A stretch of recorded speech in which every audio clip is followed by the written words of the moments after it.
This is Win News. Tonight, a special edition on the Queensland Flood Crisis with 9 people dead and many missing. Evacuations and massive rescue operations underway as thousands are stranded. And many others are told to prepare for the worst as the disaster zone spreads. Good evening, I'm Geoff Phillips and this is the Win News Flood Crisis Special. Tonight, thousands of people across Queensland have lost everything. Brisbane residents are bracing for what's predicted to be the worst floods to hit the city since 1974. More than 6,000 homes are expected to be inundated after the Brisbane River broke its banks earlier today. We'll bring you the latest on the disaster, how you can find information about loved ones and what you can do to help. We start in Toowoomba, the epicentre of the violent flood waters. Major flooding spreads right across the southeast of the state and into New South Wales, with Brisbane residents now evacuating. 9 people, including 4 children, have been confirmed dead after severe floods swept through Toowoomba and nearby communities. Queensland Premier Anna Bligh has warned the region to prepare for more deaths, with emergency services continuing to search for around 60 people. It's a sight which this garden city has never witnessed before, a 2-metre wall of water bursting through the CBD during yesterday's torrential storm. It took just hours for floodwaters to leave a scar of destruction across Toowoomba's CBD. Those still in shock from yesterday's horror are facing the monumental task of cleaning up. It is a scene of utter devastation, but still many residents are counting their blessings. The wave which hit the Lockyer Valley washed away homes and left dozens of residents stranded on rooftops. It looked like a cyclone had swept through the town of Grantham. Homes washed away, cars wedged in trees and residents stranded on rooftops. Toowoomba's iconic Hotel National was right in the path of the wall of water that slammed into the city. The hotel's manager, Tadora Fulton, gave Win News a one-on-one tour of her devastated business. The story of this watering hole has been repeated across the city. The employees were caught unaware, just thankful to be alive amid the devastation. There are still dozens of people missing, and for those worried about loved ones and relatives, there is a number you can call. An assistance line has been established. That number is 1300 993 191. 1300 993 191. Coming up on the Win News Flood Crisis Special, the latest on the rescue operations taking place and communities under threat with food and fuel supplies dwindling.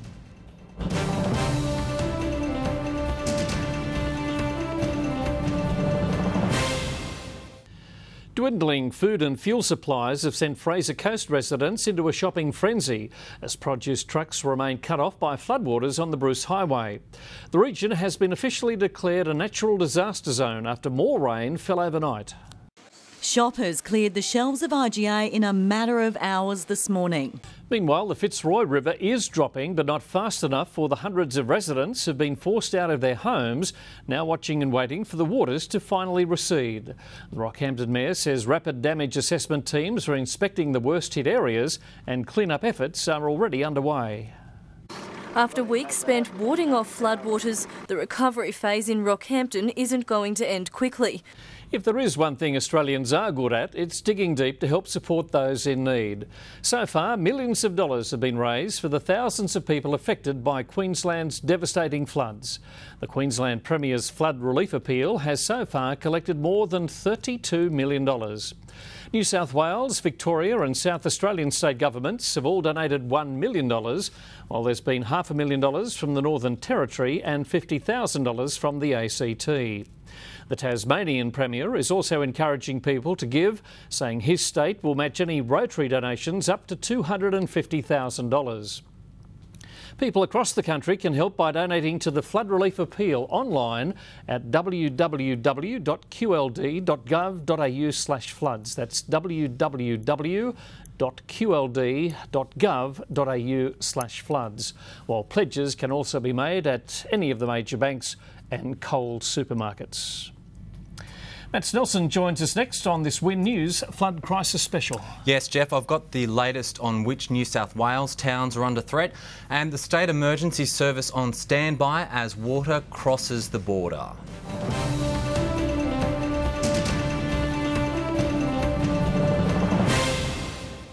Tenterfield is so far bearing the brunt of the wild weather in New South Wales. Locals say they're seeing the worst flooding to hit the Shire in more than half a century. The Tenterfield weather rock didn't predict this. Overnight, the local creek became a raging river, taking with it anything in its path. Further south, Grafton is on alert with the swollen Clarence River expected to peak there tomorrow morning, isolating some communities.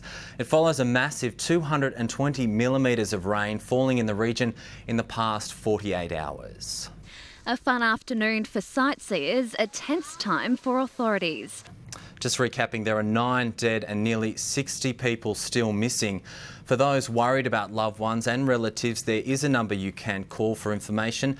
An assistance line has been established. That number is 1300 993 191, 1300 993 191. And Geoff, that is the latest on the situation in New South Wales. Matt, thank you. It doesn't get any better, does it? No, it certainly doesn't. Thanks, Matt. Stay with us after the break. We check all the weather conditions that are still to come.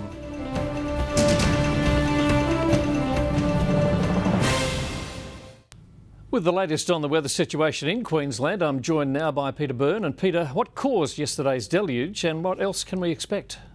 Well, this whole scenario panned out about last Thursday or Friday. Now, the whole region of Queensland is absolutely saturated, but we have this upper atmospheric low that's a cyclonic circulation in the upper levels of the atmosphere, very cold aloft. So that made the atmosphere very, very unstable. That moved north up over central Queensland, off the coast, then back over central Queensland on the weekend. So the good news is maybe for the next 12 to 18 hours, the possibility of further heavy to flood falls in the southeast coast and the Darling Downs, and then it should taper off quite nicely to just showers for Wednesday. So that's the good news. With a look what the rest of the country can expect in the coming days, here's the Weather Channel's Dick Whittaker. Well, the lead up to this was, of course, the extremely wet spring and early part of summer that saturated the catchments across southeastern Queensland. We're looking at further heavy rain this afternoon and tonight, but we think during Wednesday the actual rain activity will start to ease off and break up into showers. But having said that, of course, the damage has already been done. The situation for eastern Australia remains very, very volatile. We're expecting quite a significant rain event to move across Tasmania, Victoria, New South Wales and southern Queensland once again later this week. So further rain anticipated, and also it looks as though we have a tropical low off the Western Australian coast may develop into a cyclone during this time. So situation right across the country, extremely volatile. Dick Whittaker from the Weather Channel. There are thousands of people affected by this disaster, many of whom have lost everything, including their livelihoods. For those wishing to help, please do so. It could be months before life returns to normal for those in flood-ravaged areas. Dig deep and donate to the Queensland Premier's Flood Relief Appeal by going to that website, which is www.qld.gov.au/floods. You can also donate to the appeal at any major bank or Coles supermarket.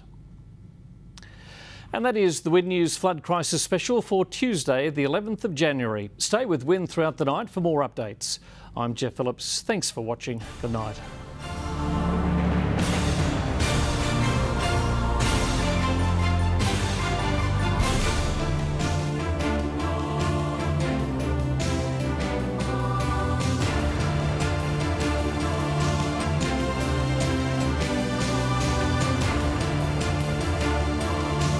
This has been a Win News presentation from Win Television, Australia's largest commercial television network.